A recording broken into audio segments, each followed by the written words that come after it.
feeling much chipper now. Whose idea was that? Oh, let's get some whiskey people come over to our campsite. Oh, my Lord. I tell you, the good Lord did two things. He created scotch, and then he put a little bit of poison in it, so you don't drink too much. I've been poisoned. It's your birthday. Yeah. You feel 35? I don't feel any older than yesterday, really. I didn't wake up and suddenly my arm didn't work. I'm enjoying sitting here regally while my breakfast is made for me. I've already had 3 Jaffa cakes and I've got a cup of tea. Life is good. So now you're a year older. What is one of your favorite memories in your life? That's kind of weird. That's what you're supposed to do for your birthday. What, think about the past? Oh, okay. Think about the future. That's and a the good one. present. I want enjoying life to be a priority. I'm focusing on fun, family and friends. And I know we've all got to work and earn a certain amount of money, but for me, in the last year or so, I've been definitely more focused on enjoying life and being there for the people that I care about. And so I want to continue to do that. It's been a good year. And also do some really cool trips. Because that makes me feel really, really alive. And if I don't do that, I get kind of grumpy. So I need to focus on fun, family, friends, and getting out there still in the wilderness where I feel happiest and most alive. Well, happy birthday. Thank you. This is funny. All this stuff is hanging to dry this morning. Well, thanks for that. Yeah. You've made the place really photogenic. You know, my lovely campcraft, and you've hung your pants on it. So It's Justine's knickers. it's her birthday. You can have warm knickers in the morning. She gets some dispensations on her birthday. Oh, what's that? That is proper porridge. We had instant porridge earlier in the week, but this is proper porridge made with oats. And there's a little bit of milk in there, there's a bit of butter, I'll put a little bit of salt in, and we may put a wee bit of a special sauce in there, special ingredient. Oh, don't put whiskey. Just a touch. Okay.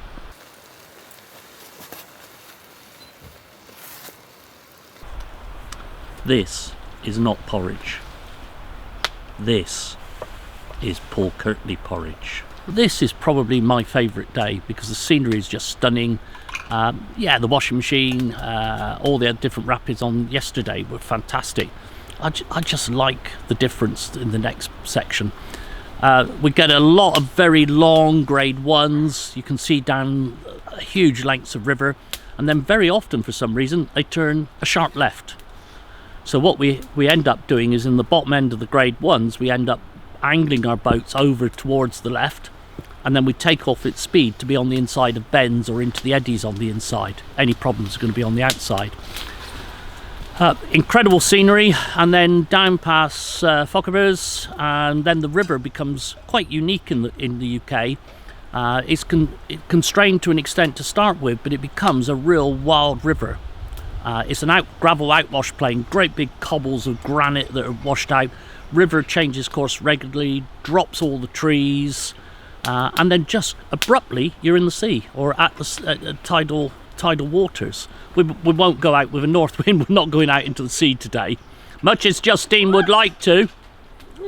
And it just suddenly you're there, but it's that last unrestrained piece of river that's gravels and cobbles and pebbles and trees and everything, and I don't know anything else like it in the UK. What's going on here? At the moment, as you can see from the camera, the last night's whiskey is still having an effect on this place. Well, that and the slippery bank, but who lets truth get in the way? So what's going on here? It's been raining, and I think, you know, there was raining all day yesterday off and on, but up in the mountains that would have been pretty continuous. So my guess, well, I saw side streams kicking in, but I would think the River Arn has really kicked in overnight, and we're close enough to it that the water's caught us up. But on the whole, this means a faster journey, actually some things it's now going to be easier to avoid because the river will be wider, so we can actually get around things. So there you are. Am I worried? No. Terrified! But it's going to be good fun. It's going to be fun. And I'm going to really enjoy it when Kevin sees the river and what it's doing now. So... Oh, it's risen! Dude, there's a lot of water. Yeah. Kevin? You can trust me. Not. Should we, what's going to happen now? We're going to be fast. Yeah? And we're going to go so high on the waves, you're going to need a pilot's license.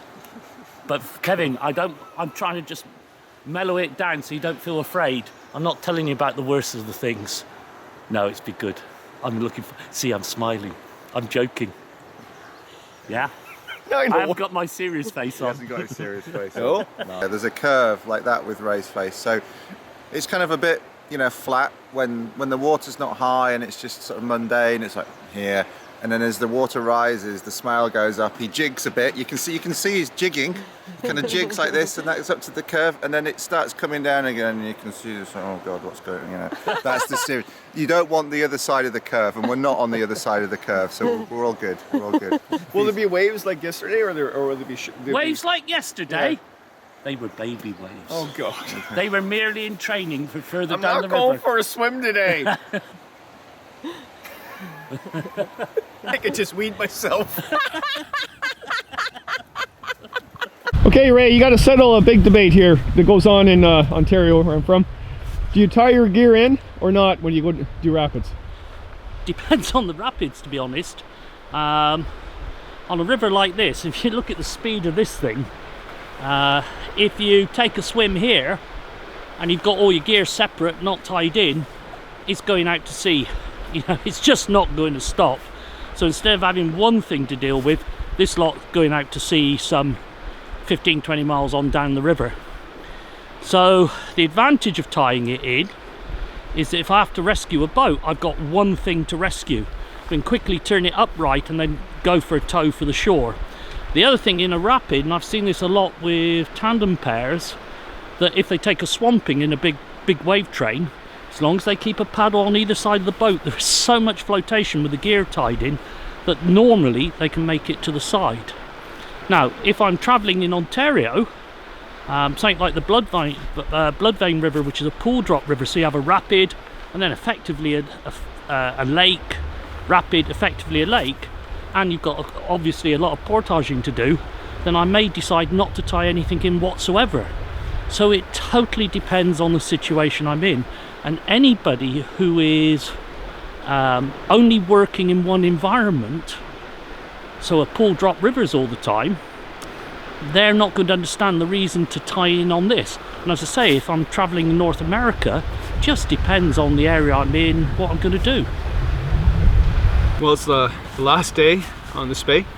Did a 5-day trip, and we started off in the mountains, went through the valley, and ending up in the sea. It's amazing country, amazing river, amazing people. It's been an incredible trip. It's a trip of a lifetime, really. I've been dreaming about doing this for many years. And it's good. It's good to do it. I need it. I need a trip like that. And also to go with Paul, Justine, and Ray made it even more special. It's nice hanging around with people that do the same thing you do. It really does. It makes you feel normal. Hearing their stories about their adventures and their work. To me, this is not work at all. It's my whole idea is to get people out so we can say what we have out here, and that's what we all do. I think so we all have that in mind, whether it's conscious or subconscious. We all want to protect what's out here. It's just nice to be with people that do that. Great stories around the fire. Holy jumping! I think I've been to places. You listen to these people. I got a few places to go after this, I tell you, just to catch up.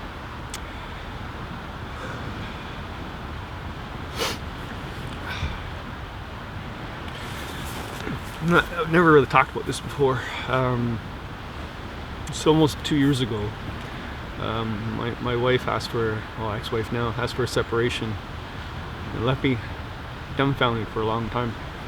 We were together for a long time, and it happens. It happens when you're in your early 50s, I guess. Didn't necessarily want it to happen myself, but so I need things like this and people to be around with right now, and go down the Spey River and be with people laughing and sharing stories and realizing yourself that what you're doing is a good thing, and to move on. So this river has done that for me. It's given me life. Give me the spark back. I need a spark. Everybody needs a spark.